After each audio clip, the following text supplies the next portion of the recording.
Buenos días, Juan. ¿Qué tal? ¿Cómo estás? Bien, tío, ¿tú qué tal? Bien, Summer Edition. Cuando comencé a utilizar la dinamita, yo también tenía fe en muchas cosas, en todas, pero he acabado creyendo solo en la dinamita.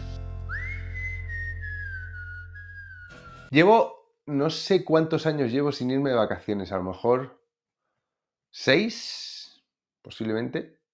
O sea, estuve de baja por paternidad 2 veces en ese tiempo, pero bueno, ya tú sabes que la baja por paternidad y las vacaciones no se parecen en nada. No, a lo mejor no. Pero así como sin estar haciendo nada, yo casi ya no recuerdo. Porque siempre he tenido alguna sección de algo en verano, en un periódico, en una radio. Siempre he estado más o menos. Y ahora, por primera vez en muchos años, voy a estar sin hacer nada, sin leer un puto periódico, sin mirar un canal de YouTube, me voy a ir sin tecnología, me voy a ir con libros nada más, de vacaciones, para estar con mis hijos, con mi mujer, sin despistes. Y no sé si lo voy a saber hacer. Va a ser un reto, ¿no? O sea, yo ya no me acuerdo lo que es. Pues me tendré que poner a jugar un videojuego o algo de vez en cuando para, ¿no? Por eso de tener la cabeza, porque, a ver, voy a coger tabacos y tal. A mí es que me gusta trabajar. Es raro, Me, Juan. me gusta trabajar, me gusta. También he tenido mucha suerte con cómo yo he acabado trabajando. Tú sabes que todo ha sido por casualidad. A ver, explícame eso. Yo soy como esa del PP que ha dimitido porque la han pillado falsificando que tenía no sé cuántas licenciaturas, ¿sabes? Y La que más querida bien Noelia. era un poco borrachuza. Me cae como muy bien esa tía. ¿Dónde están los filtros aquí? Me cae como muy bien porque la han pillado con una gilipollez. O sea, a mí cuando te pillan con algo gordo, pues ya puedo, no sé, como ponerme más moralista. Pero cuando te pillan con una gilipollez de ese. O sea, ¿quién te manda a ti decir que tienes doble grado de no sé qué? O sea, qué patético, Dios mío, o sea, ¿por qué? Entonces, como me pasa como con lo que digo siempre de Ábalos, que es que a mí casi que me cae simpático, no lo puedo evitar. Yo tengo simpatía por gente que hace cosas mal. O sea, eso es lo que pasa cuando uno no es moralista. Entonces, yo era un poco como esta tía del PP, la Noelia esta, iba sin oficio ni beneficio, me apuntaba en la carrera, tal, o sea, me daba un poco igual, no sé, yo tenía claro, ella, perdón, joder, ya está, ya no me levanto más. Estos son Nada, gajes nada. Sí, es tu del canal, Summer Juan. Edition. Que es que esta tía lo que quería era vivir de tus impuestos. O sea, su determinación era medrar en el PP, era de la juventud, o sea, era puro aparachiqui, y entonces quería como ir medrando, terminar, no sé, de presidente de la Comunidad de Madrid, ¿sabes? O sea, eso era Entonces no necesitaba estudiar, pero necesitaba darse un aire de que había estudiado, de que es una tía muy lista, ¿no? Claro, Para. porque tú has visto la foto mítica esa de su despacho, que tiene una foto de Margaret Thatcher y la banderita de la serpiente liberal y tal. Claro, o sea, Eso es un estatus ahí como, perdona, que yo... claro, Los y seguro que ya referentes. ve muchos vídeos del Instituto Juan de Mariana y esto, y entonces ya dice, bueno, pues lo comido por lo servido, algo sé de él, ¿no? Y Claro. claro, y a mí eso como que me cae bien. Me cae bien que de pronto la muy mongola haya puesto que tiene las licenciaturas y tal, y hay un corte patético que a lo mejor lo podemos ver. Es profesor de ciencias políticas, además licenciada en Derecho, Filología Inglesa, Ciencia Jurídica de la Administración Pública. Es decir, que te has formado bien. Sí, bueno, ahí Muy hay algo, bien. profesora no soy, No, no, vale, pero vale. bueno, y empecé, es verdad que a mí me han apasionado siempre los idiomas, especialmente inglés, y que es la carrera que comencé también en estudios ingleses, aparte de francés, italiano un poquito, pero no es mi ¿Te especialidad. gusta estudiar? Me gusta estudiar. Y te has formado mucho, cosa que me alegra mucho. Me he sacrificado como tantos y tantos jóvenes en este país y bueno, pues ahí estamos. Que es una situación muy embarazosa porque está diciendo, sí, que tú que eres ¿no? Como todos y ella no sabe cómo, de qué manera, no, pero sí, acepto todas esas flores. Entonces, claro, yo veo eso y me cae simpatiquísima. No lo puedo evitar. Y yo, digamos, mi carrera profesional ha sido muy así. Yo no tenía la determinación de vivir de vuestros impuestos, pero tenía la determinación de vivir escribiendo. Y entonces quería hacer novelas y tal. Y entonces, para mí, los estudios eran una forma de alargar el tiempo en el que no tenía que trabajar. Claro, mis padres no son manirrotos en ese sentido. Aquí fue como, o sea, o estudias o trabajas, básicamente. Y tal. Y entonces, pues antes de acabar nada de estudios, ya empecé a trabajar. Y empecé a trabajar, yo he trabajado en una cadena de montaje de Iberia que se hacían rayas de cocaína los currelas encima de la mesa a las 9 de la mañana. Esto era debajo de IFEMA, en una especie de... Hay unos sótanos en IFEMA donde se montan todas las mierdecitas que les dan luego a los tíos que van a las ferias, estas de empresa. La Batcueva de IFEMA, ¿no? Sí, hay una Batcueva donde hay un montón de minios farloperos que son gente sacada del centro de menores y yo, básicamente, en aquel año, ¿no? Y entonces estábamos ahí montando llaveros de Iberia y estos ¡fua! Se metieron unas rayas de farlopa tremendas allí por la mañana. En cuanto, o sea, nos dejaba allí una especie de instructor y en cuanto salía por la puerta, aquello era Villa Farlopa. Ese fue un curro. Luego de camarero, en fin, estuve trabajando de todas estas cosas que trabajas cuando tienes pocos años y Claro, tal. porque Y tú viniste a estudiar a Madrid. sí, yo vine de Marruecos, estuve los 4 últimos años de instituto en Marruecos. Mi padre es profe de secundaria Ujú. igual que está el liceo francés o el británico en España, pues en muchos países hay centros españoles, o sea, como para estudiar el bachillerato y la selectividad española y que la gente de ese país, normalmente adinerada, se vaya a estudiar la carrera a España. Y para los españoles son centros públicos, o sea, tú vas, es un instituto, pero para los marroquíes en este caso, pues es de pago, ¿no? Y, y entonces yo estuve estudiando ahí el bachillerato y tal, y me tuve... Es el único momento de mi vida en que he estudiado fuerte, porque tenía que sacar una nota de corte. Luego, para mí, la universidad ha sido una puta filfa. O sea, también me metí en periodismo, en fin, empecé varias carreras, tal. Pero que yo de pronto, la determinación que tenía desde el principio era que quería escribir. Pero había un problema. Habías leído a Hamsun Había y leído a querías escribir. Hamsun, quería copiar a Hamsun, eh, quería ser escritor nazi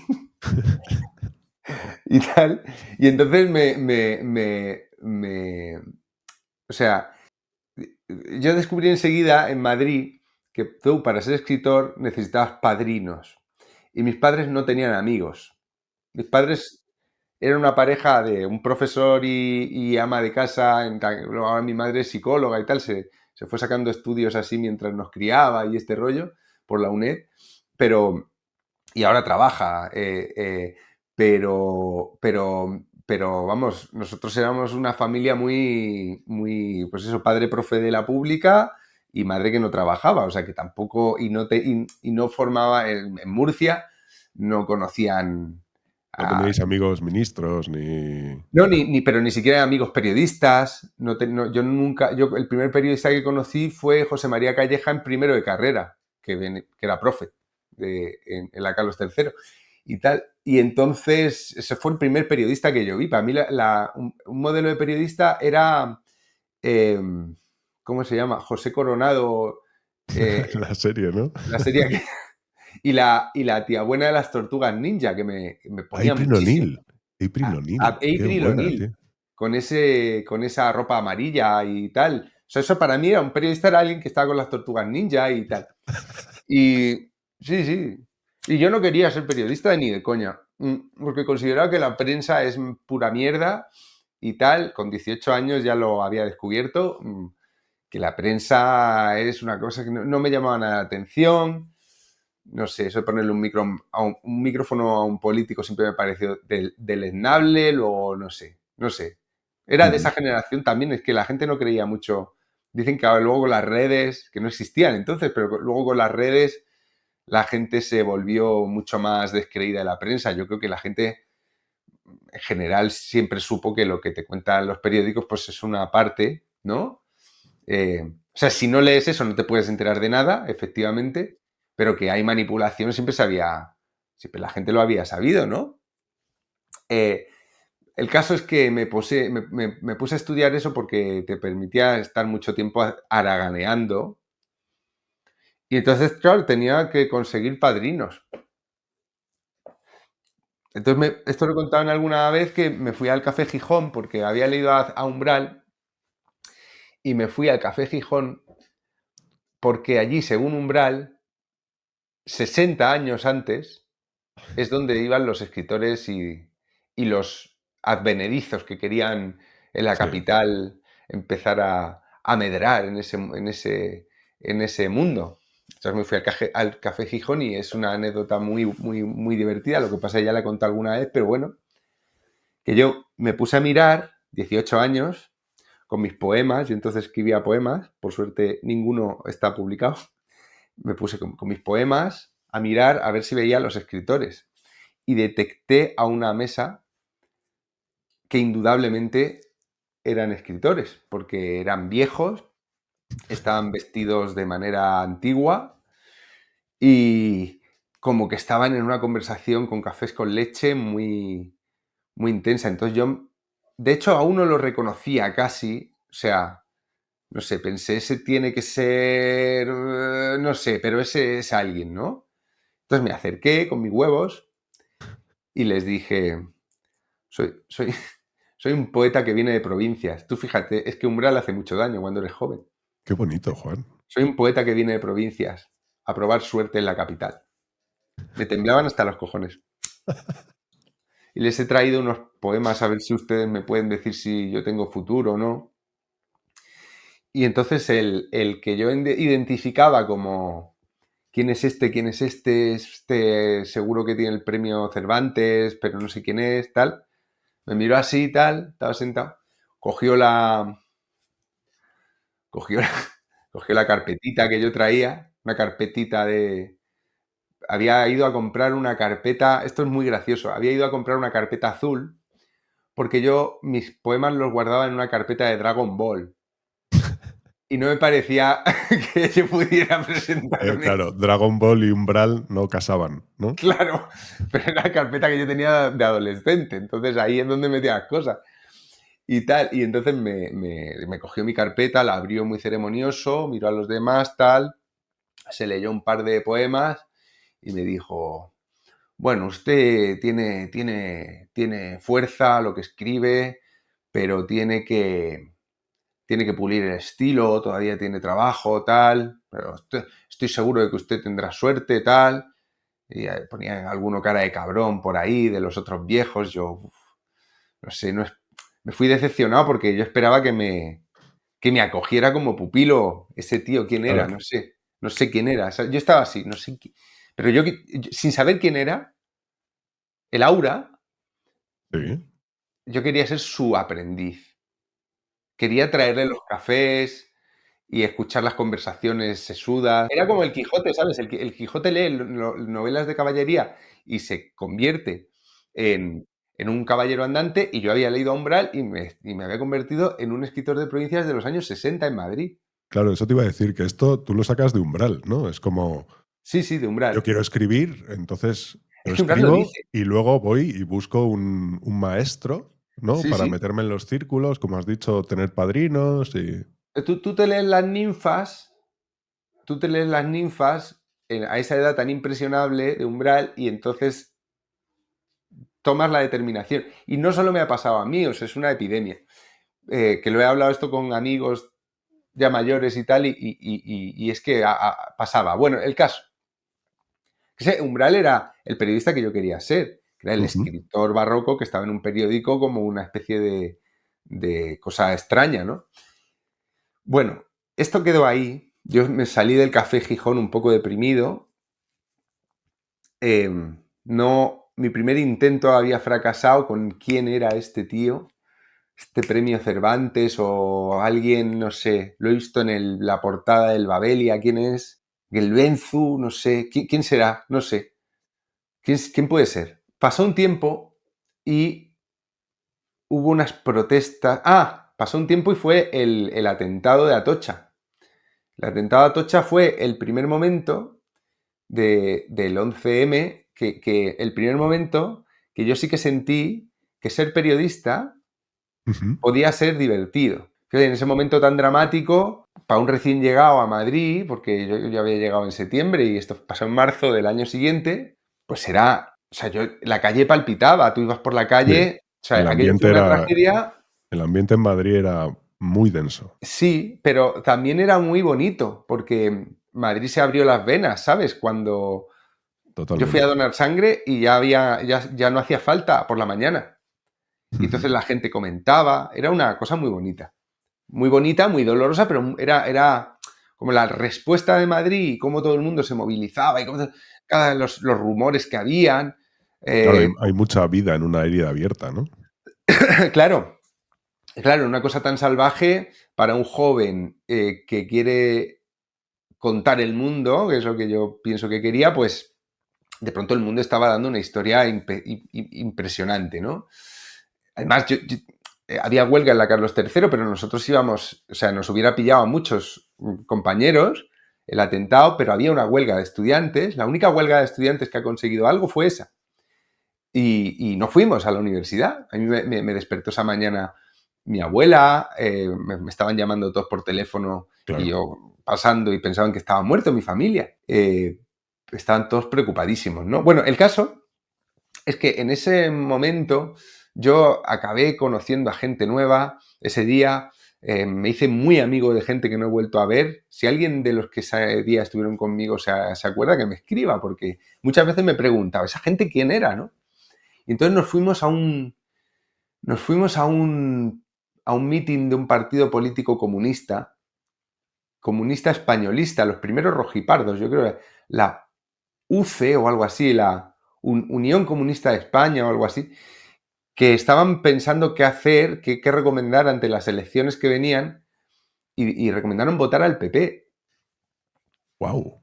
Sí, no recuerdo bien el argumento, pero era todo muy raro, muy del revés, era fascinante. Entonces, después de aquello, nos fuimos por la calle, la calle estaba extraña, estaba mucha gente borracha, una especie de alegría histérica, de miedo, de dolor, estaba todo mezclado, ¿no? Como lo que contábamos de Miguel Ángel Blanco, era un momento de esos de todo mezclado. Sí.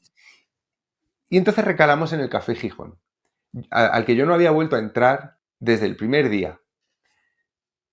Y entonces entramos y los viejos estos, ¿cómo se llama este escritor que estaba ahí? Estaban ahí sentados en la misma mesa. Con sus cafés con leche. Con sus cafés con leche. Seguro que haciendo brillantes comentarios sobre la situación política que atravesaba nuestro país. Yo los vi a lo lejos. Y entonces a uno de estos que venía conmigo, que acababa de conocer, que era mayor que yo, pues debía tener a lo mejor 30, que para un chaval de 18 para mí era o sea, alguien que lo sabía todo el mundo ya. Un gigante, claro. Claro. Le dije, mira, el otro día vine con mis poemas y aquel me acerqué allí a esa mesa y me los leyeron y tal, y me dijeron que bueno, que tengo talento, pero que no, me quedé muy hundido tal, y el de 30 se empieza a reír. Y yo, ¿qué pasa? Dice, pues esos son 4 borrachos que hay siempre ahí, ¿qué van a ser esos escritores? Son 4 putos viejos borrachos que están siempre ahí. Piden un café con leche por la mañana y se tiran hasta la noche. Si son unos desgraciados. Ese es el daño que te puede hacer leer a Umbral. Madre mía. ¿Y se te esfumó la decepción? Hombre, me sentí ridículo, que es una de las... Por eso digo que me cae bien la Noelia esta, porque se tiene que sentir muy ridícula después de que la hayan pillado en esta gilipollez. Pues yo me sentí muy ridículo por haberme sometido al criterio de unos imbéciles. Claro. Que además estaban choteando de mí y me vieron ahí temblando y tal, y me cayó por supuesto, ellos me cayeron muy bien por hacerme eso, porque son esas pequeñas lecciones que te da la vida, ¿sabes? A mí a veces me han robado la cartera y lo han hecho tan bien. Te digo, literalmente, me han robado la cartera y lo han hecho tan bien que me ha caído bien el tipo. Digo, joder, qué artista. Claro, ¿Cómo claro, el lo ha talento, hecho? ¿no? ¿Eh? Reconoces el talento. Oye, sí, te la mereces. Te mereces mi cartera. Si has sido tan fino, joder, ni me has molestado, ni me... Oye, muy bien hecho, muy bien hecho. Sí, sí. Y esto, pues nada, como fracasé ahí, tuve que empezar a conocer a los escritores. Y acabé conociendo a los escritores con una técnica que se llama ir a presentaciones de libros. Y entonces me quedaba por allí, me hacía el encontradizo y echándole morro, pues fíjate, mi hijo, a veces lo pienso, nunca tendrá delante un desafío como ese. Tendrá muchas cosas buenas que yo no he tenido porque vive rodeado de gente interesante, que son mis amigos. Claro. Ha conocido a gente muy importante, muy, muy inteligente, pero todo eso yo lo tuve que construir, eso que llaman, ¿cómo es? El capital social, ¿no? Claro, yo llegué a Madrid con 0 capital social y mi hijo nace con mucho capital social. Y me da cierta pena que no vaya a tener que... También me alegro porque va a vivir, no sé, va a vivir una vida muy rica y tal. Pero muy rica de eso, de conocer gente interesante, o sea, he estado sentado en las rodillas de un escritor que es tremendo, por ejemplo, cuando era un bebé, eso, y mi hija igual. Pero me da cierta pena que no vaya a conocer ese hambre, que no vaya a tener que echarle tanto morro. Imagínate que le da por el deporte. Podría pasar, o sea, le puede dar por el deporte y entonces sí que tendrá que abrirse camino solo. Claro, porque tú de deporte poquito, Juan. Yo de deporte nada. Me gusta Alcaraz. Me hace pensar en... todo esto me he empezado diciendo por lo de los estudios. Desde que empecé a trabajar y a crecer, todo ha sido a base de golpes de suerte. Todo lo que me ha pasado a mí, todo lo que me ha salido de periódico, digo de trabajos, periódico, publicar libros, empezar a hacer una carrera en ese sentido. Es como lo de YouTube. Acabamos de empezar, mucha gente lo está viendo. Hay un golpe de suerte siempre, o sea, de decir, las cosas funcionan, muchas veces no, Con miniaturas de mierda, además. miniaturas de mierda, pero yo me he dado cuenta de que lo más importante no ha sido ni los estudios, ni el talento, ni el trabajo. Le he echado mucho trabajo a todo. He leído muchísimo, he escrito muchísimo, he hecho muchas mierdas, pero si no tienes suerte... Yo, O sea, para mí, todo empieza comprándote una carpeta azul. pues para mí todo empieza con la carpeta de Dragon Ball. Con Vegeta.